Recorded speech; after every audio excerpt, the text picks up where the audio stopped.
Brittney Griner. She'd be a Kobe. She is also the first openly gay athlete that has been endorsed by Nike. She was detained in Moscow airport as of February 17th. Love finances the other F word and want to support the show? Become a patron by going to patreon.com/FTOFW. You'll get special features, a shout out on the air, and early releases. Or if you prefer, pick up some merchandise at financestheotherfword.com. As fantastic a CFP as Mel O is, and as wonderful an attorney as I am, please do note that anything said in our show are our opinions alone and are not meant to be taken as financial or legal advice. Welcome to Finances, the Other F Word, a Gen Xer podcast for musicians and music lovers, where we discuss money and music without all the pretentious bullshit. Here are your hosts, Zoe Terry, attorney at large, and Mel O, certified financial planner and author of Finances, the Other F Word. Listener discretion is advised. Hey guys, welcome to Finances, the Other F Word. And today on the show, we've been covering a lot about the sanctions that have been going on between, well, basically everyone and Russia. And there's also another kind of situation that's playing out right under the surface as far as everything that's going on with Russia.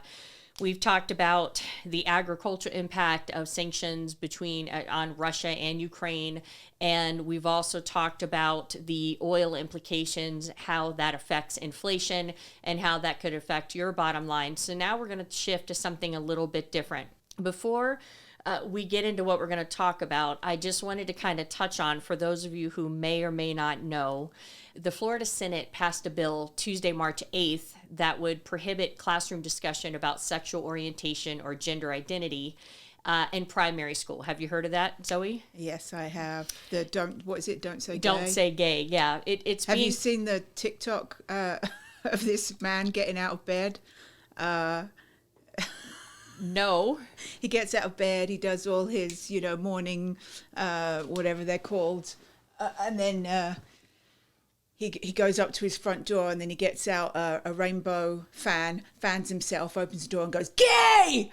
and then closes the door. So I found that very amusing. No, so that's supposed to be in Florida. In Florida, yeah. Yeah, so it is being labeled as the Don't Say Gay bill by its opponents, and it was passed by the House last month. And at the time of this recording, it is still waiting for Governor DeSantis' signature. However, he has indicated that signature will be coming pretty much within the next 1 or 2 days after the recording of this, if not today. He has been very supportive of the bill. And of course, parents say that it's their right to teach their children about LGBTQ, or I guess in most cases not to teach their children about LGBTQ, and that the school shouldn't do that. But opponents of the bill say that if you don't educate the children early, then it will imply that there is something wrong with being a part of the LGBTQ community, and that it could lead towards eventual violence to members of the LGBTQ or to maybe students who are potentially LGBTQ. Now, something similar like this happened when they tried to implement sex education into the schools, and that was obviously a number of years ago. But we've seen, something similar where the parents are saying, no, it's our right for us to teach our children about sex education. But of course they weren't, which is the reason why they decided to bring it in schools. How did you get taught about sex education? I'll tell you how I did. Besides Playboy? By your parents, I mean. Not how we all learnt it, which was by each other and through thinking you were going to get pregnant by sticking the penis into your belly button, which was, But how did your parents teach you sex education, and if so, how? The only thing my grandfather ever said to me is that I should, I'm sorry, I'm laughing as I'm saying this, and I know that makes me such a horrible person, but he basically told me I should stay a virgin till I was married. Which good advice, and it's advice you took, by the way. Absolutely, because you're not married and you're still a virgin. So yeah, of course, because I'm delicate, and so a lady. So my grandfather sat me down and he said, "Hey, your virginity is the only thing you'll you'll ever have once. So hold on to it as long as possible and don't give it away till you're married. However, my grandfather was in the Navy and admittedly had women in every port. So he wasn't fucking saving it for marriage, but whatever. Then he told me he had the Playboy magazines that I've talked about on previous shows that I was delightfully licked through my entire time growing up. He stashed them from my grandma and hid them, but I found them, of course. And then I think at one point he tried to explain sex to me. Then he immediately got weird. And then I asked him, and I remember I was probably in 3rd, 4th, or 5th grade. I asked him if him and mommy, that's what I call my grandma, if him and mommy still had sex. And he looked at me and he said, awkward. Yeah. And look, I was progressive. We've talked about the adventures in the pool. Marianne and I, we've talked about that. We've talked about it lots of times. So I asked him, I said, Papa, do you and mommy still have sex? And he kind of looked at me and he said, yes, but we do it a lot slower. Oh, that's so sweet. That was his response. And then the only formal education I ever had was in 7th or 8th grade health class when Mr. Smith, big black dude, super cool, teaching a whole bunch of us giggling dumbasses about what a penis looks like when it's erect and what the woman's vaginal openings and vaginal parts look like. And that was a very uncomfortable conversation, but he was the coolest fucking dude. How about you, Zoe? Well, what my parents chose to do was to just leave lying around the home a book about, because, of course it was by a book about how babies are made and what sex is all about.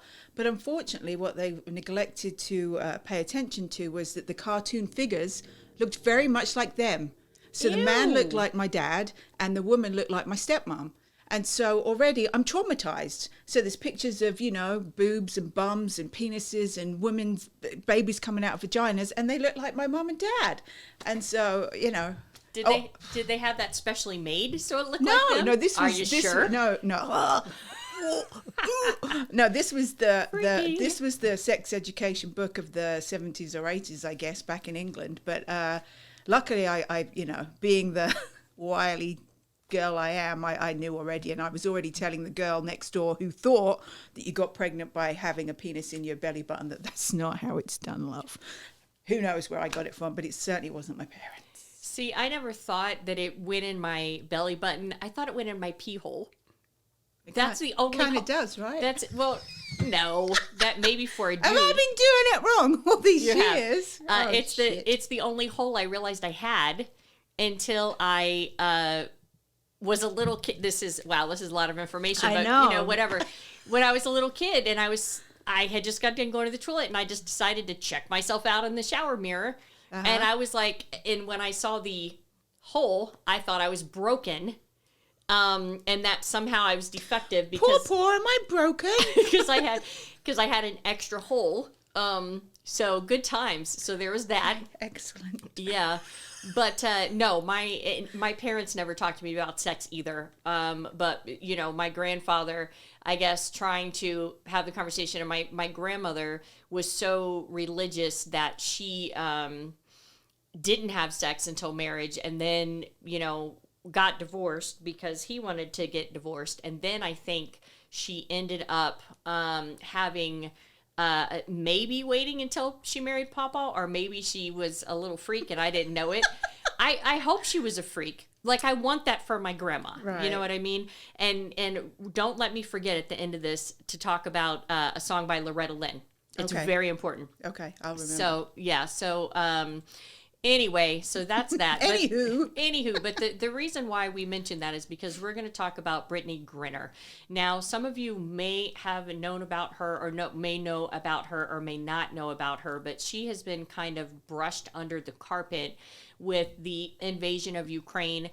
And so let me tell you a little bit about who she is. First of all, she's a phenomenal basketball player. She's 31. She plays for the Phoenix Mercury in the WNBA. But she plays in Russia during the off season, and she's been doing that for 7 years. She has won 2 Olympic gold champions. She is a standout and a 7-time All-Star. If she'd be a Kobe, right, in the men's world. She is one of the highest earners in the WNBA, and the cap right now in the WNBA is $190,550. And that's what she's getting paid. Dude, are you for real? Yeah, but right, exactly. That's a fraction of what a NBA player who just sits on the bench gets paid. That's what I mean. That's just yeah. That's a whole other story. I was gonna say that's gonna have to be a whole other show, because there's so many reasons that I can slightly understand, but completely disagree with that number. But regardless, she makes $190,550, which is the max at WNBA at the time of this recording. And so when she goes over to play in Russia, she can earn up to 5 times more. So in the off season, she goes and plays in Russia, and she's been doing that for 7 years. And she can dunk. Okay? She can fucking dunk, y'all. So, and the reason why she can dunk is because I keep getting conflicting data depending on where you read. She is anywhere between 6'7" and 6'9". Jeez Louise, that's one tall lady. Yes, and she is also the first openly gay athlete that has been endorsed by Nike. Cool. And she came out at 22 when she was playing college ball right before she went professional. And so she has been traveling to Russia for 7 years. She's married, right? She's married to her. You know, I didn't come across that. She is married to her. Because I've heard things about her wife. Oh, okay. Yeah, so she's evidently married. So there is she was an overall first round draft pick for the WNBA, and she was detained in Moscow airport as of February 17th, and according to research, they say that drug sniffing dogs had sniffed her suitcase, and others say that didn't happen, but the Russian authorities say that they have searched her luggage and found vape cartridges which contained oil derived from cannabis. And they took her in, and in Russia, that carries a maximum penalty in jail of 10 years. So let's stop for 2 seconds on that tip for 1 minute. First of all, this lady's been traveling to Russia for 7 years. So I think that she would have known, unless she just got complacent and just thought, oh, they're not going to arrest me. You would think that she would know better than to bring anything drug-related paraphernalia into Russia. But according to the Russian authorities, she got taken February 17th on drug charges. The Russian courts have just extended her detention till May 19th. Now, the U.S. State Department has came out and has been quoted as saying, quote, "We are closely engaged on this case and in frequent contact with Brittany Griner's legal team." The department said also, quote, "We insist the Russian government provide consular access to all U.S. citizens detainees in Russia, including those in pretrial detention, as Brittany Grinner is. We have repeatedly asked for consular access to these detainees and have consistently been denied access," end quote. But for the most part, as a matter of fact, if Zoe hadn't even sent me this article link, I would not have even known that this was going on. Yeah, because it's...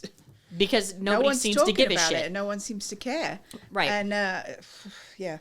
Yeah, so nobody seems to give a shit. And, if this was think of any, I'm not a sports person, so think of any big, an MJ, a Kobe, if any of these people had been detained. Or even, let's face it, if it was a white guy. Yeah, exactly. And being a black gay female is obviously not really helping her. Now, a Russian state-backed prison monitoring group has came out and claimed that Grinner, that, quote, "her physical condition is fine and she's holding up fine, and I'd even say that she's fairly calm and isn't anxious," end quote. This is from out of Moscow. And that she's what, sorry? That the quote is, "Her physical condition is fine, she's holding up fine, and I'd even say," this is literally the quote, "and I'd even say that she is fairly calm and isn't anxious." Oh, calm and isn't anxious. Right, because if you're because you've been in a Russian prison for fucking a month, and I'm calm, I'm not anxious, I'm enjoying myself, having a break. It's nice to have time to myself. So they further said the Russian state-backed prison monitoring group has also further said that her lawyers visit her frequently, and they're bringing her care packages, including food and personal items. But at the time of this recording, she is still not met with U.S. authorities. Which is against all, policy and procedure, right? Yes, and the Russian officials have come out and they have said that the only thing that Brittany has a mild complaint about is the fact that the Russian prison beds are too small for her, because that's what I'd be caring the most about if I was in a Russian prison. Well, she is 6'9" or 6'7", so yeah. But I mean, I'm sure it's just a mild complaint. I mean, I'm fine. Don't worry. Sorry. But if you could, yeah, that's the one thing. But otherwise, I've got good. No anxiety. I'm absolutely fine. Now, so the obvious concern is that she was restrained February 17th, which was before the invasion. Retained. What did I say? Refrained. Restrained. She was restrained and retained. She was. You're right. And all that stuff. In February 17th, before the Ukraine invasion happened, but she is there is a concern now that because we do have the invasion of Ukraine, that she's going to be used as a bargaining chip, as well as the other American detainees that are in Russia. And now, since 1993, the reason why we talked about Florida before this is because since 1993, it hasn't been illegal to be an LGBTQ person in Russia, but they have since adopted a gay propaganda law in 2013 that says it's illegal to talk to or around a minor about being LGBTQ. And in 2018, the Organization for Security and Cooperation in Europe reported that they had, quote, this is a direct quote, clear evidence of the successive purges against LGBTI persons, and recommended the Russian Federation should establish a special investigation committee to undertake an effective, impartial, and transparent investigation of the allegations. So they have proof that Russia is, and let's not say Russia, Putin, because there's a lot of Russian citizens who are okay with LGBTQ. There's a lot of Russian citizens who are themselves LGBTQ. So let's stop saying Russia. Let's say Putin. So they have proof that Putin has been going in and systematically targeting LGBTQ people to either get them in jail or to do, I don't know, I'm sure a whole bunch of other stuff that I don't even want to think about. And so that's all the information that we have on Brittany as of this moment. And I don't know what the situation is going to be. I don't know as far as if they're going to end up, I think it's highly unlikely that they're going to let her go. And I think as long as the Ukraine invasion continues, that it's going to continue she's going to be swept up in it. On top of that, we have a whole bunch of musicians that are trying to address the censorship that's going on in Russia, and Zoe has a report on that. Yeah, given that obviously our show is about money and music, I'm going to delve into a little bit, or scratch the surface really, about the music industry and the effect that this invasion has had on it. There was an article in Variety about songwriter Ross Golan, who has written hits for the like of Justin Bieber, Ariana Grande, and One Direction, all the greats then. He has apparently started a petition on change.org. He's asking for the music community to stop licensing songs in Russia as long as they keep waging the war on Ukraine. He wants the collection agencies here to sever ties with their counterpart organizations in Russia so that they won't be profiting from the Putin-led country while the conflict continues. So Golan has stated that currently some of the royalties are going directly to the Russian government, which in turn, of course, funds their invasion of Ukraine. So he wants to make it clear that the global songwriting business stands with Ukraine. And he is personally refusing to allow his songs to be licensed in Russia while they continue to invade Ukraine. And he wants his collection society to sever ties with the RAO, which is Russia's government-mandated collection society, immediately. Haven't heard any word on how that's going, but, that's one way that musicians here are trying to make an impact over there. And other segments of the music industry have also sought to cut ties with Russia, or at least not profit from Russia during the crisis. Spotify has closed its offices in Russia, but it stopped short of shutting down access to its service. And it's claiming that the reason it hasn't done that is because it's really important to allow the free flow of information still. So take that how you will. Then as far as musicians themselves over here, numerous artists have started to cancel shows.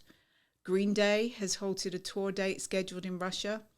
Elton John and Deep Purple, who, you know, I didn't realize this. I don't know necessarily how we would, but how many big names play private shows for Russian elites and get paid bank for it, right?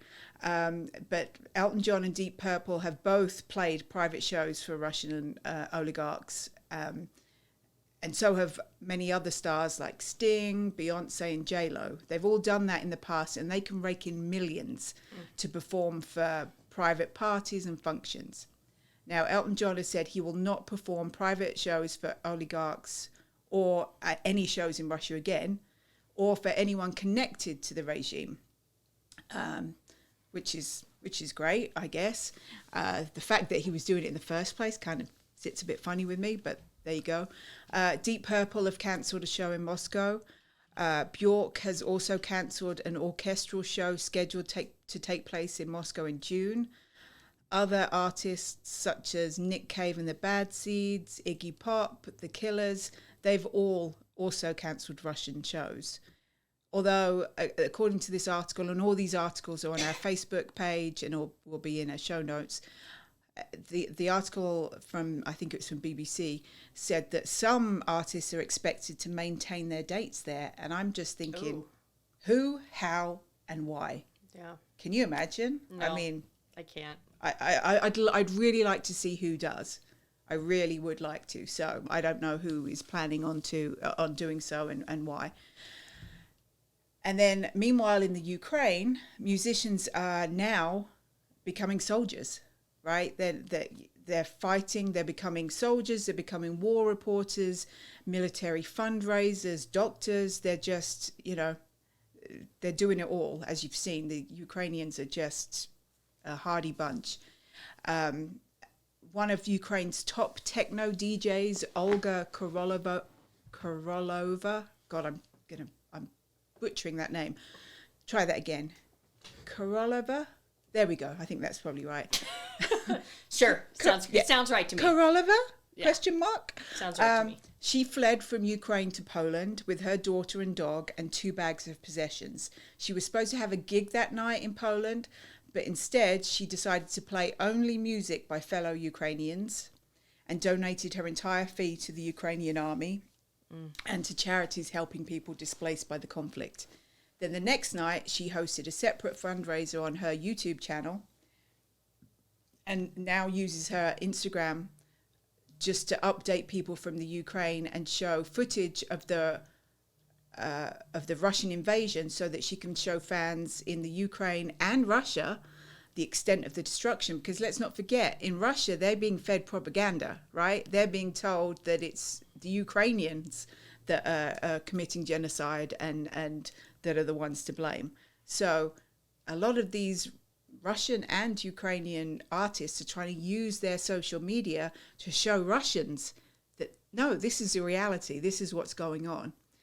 Then a folk singer called Christina Solovey is also using her social media to spread information to the people in Russia about what's really happening in Ukraine. But many people in Russia aren't believing them. Now, the frontman of the Ukrainian rock band Okean Elzy is posting hourly updates about the conflict and visiting wounded soldiers and delivering fuel and food to Kiev. Now, most recently, one of Russia's largest media companies, Russian media group, RMG, and this is how dangerous it is to even speak out about Putin right now. RMG apparently released a even at the start of the war, they released a statement a few days after the Russian invasion explaining why it would no longer be playing certain Ukrainian and Russian artists on its popular radio stations and its music TV channel, basically because of their anti-war statements that the musicians had made. So immediately, any kind of hints that these Russians or Ukrainians were against Putin, they stopped playing their music, right? And then reportedly, there's also a blacklist of artists that's doing its, doing the rounds in Russia, and they're banned from performing. So their music's not allowed to be played, and they're banned from performing, and it's being circulated to music venues and promoters in Russia. Now, the Russian rapper Oxymiron, who is apparently very famous, he's apparently on that blacklist, and he himself has cancelled his tour in Russia, and he's exclusively playing in foreign countries, and all of his concerts are now charity concerts to fund Ukrainian support. Now, hardcore Ukrainian punk band Beaton have been given permission by The Clash to re-record London's Calling as a protest song.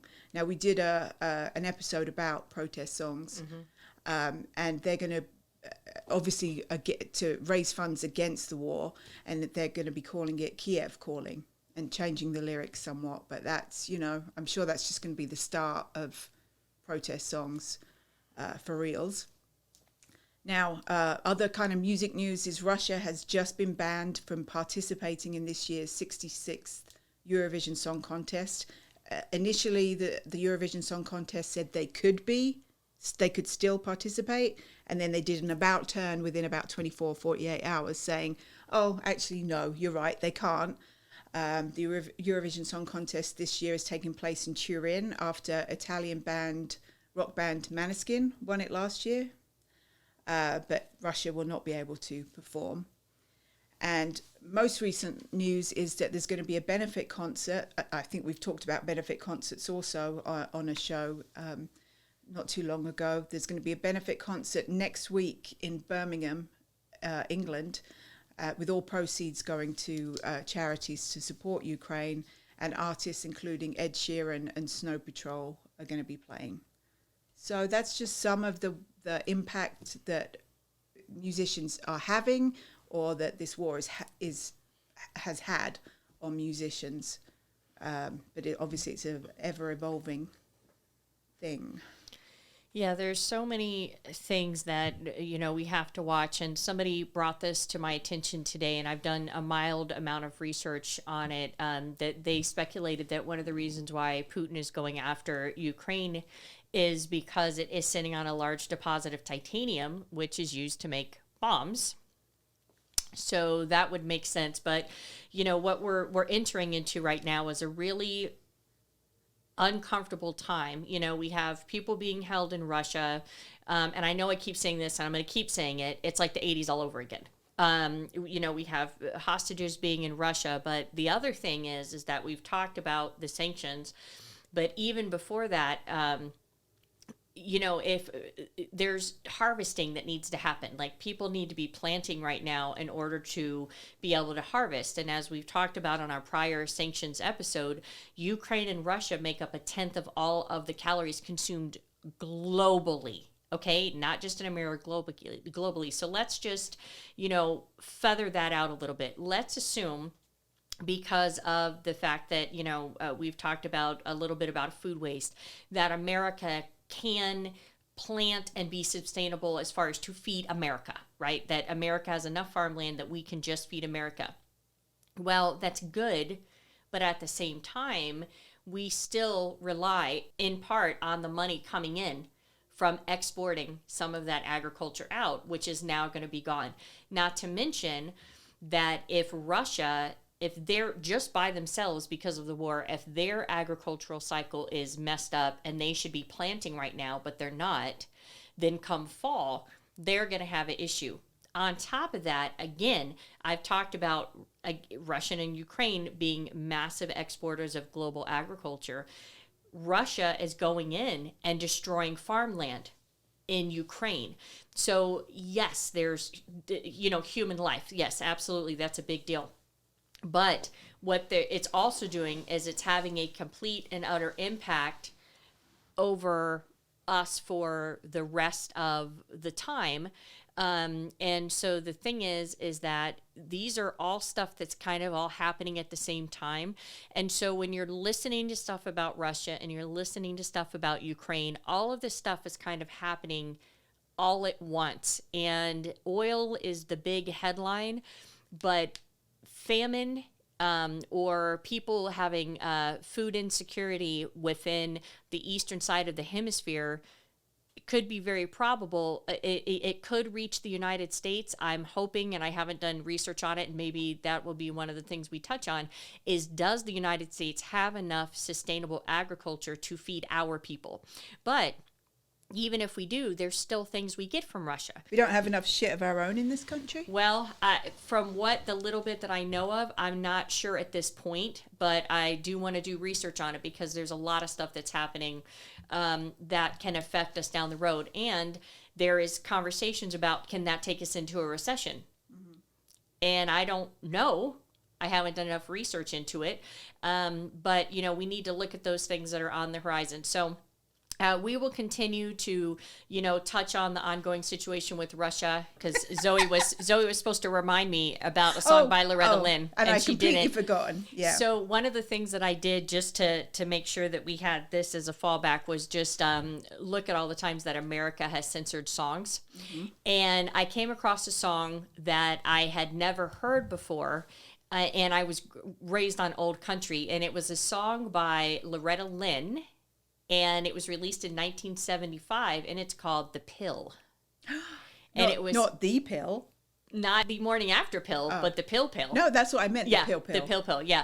And it was banned in the United States. And the reason why is because she was very blatant and very liberated and saying that, she has the pill. But the lyrics are fucking amazing. And I'm encouraging you guys, as a matter of fact, I'm going to put it in the show notes, that you guys need to look this up because I immediately looked up the lyrics and then I immediately listened to the song. And it makes you so powerful as a woman that I literally am probably going to download it. So let me just give you a slight taste of some of the stuff. So I'll just read the first verse, and then I'm going to touch on little bits from here. So the first verse is, "You wined me and dined me when I was your girl, promised if I'd be your wife, you'd show me the world. But all I've seen is in this old world is a bed and a doctor bill. I'm tearing down your brooder house because now I've got the pill." And so then she goes on to say all the times I stayed at home and while you went out and had your fun, and then I just basically had to pop out baby after baby. And then this is like fucking great. She said, "The old maternity dress I've got is going in the garbage. The clothes I'm wearing from now on won't take up so much yardage. Mini skirts, hot pants, and a few little fancy frills. Yes, I'm making up all those years since I've got the pill." Woo-hoo! And I know. So she basically then, she closes it out with, "The incubator is overused because you kept it filled.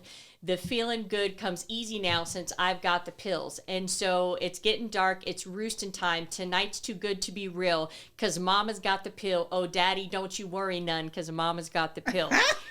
And I'll tell you what, I fucking love those lyrics so much that I honestly want to download that song.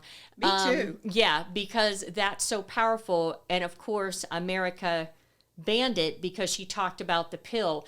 But, that's what women faced a lot of times, is just popping out babies.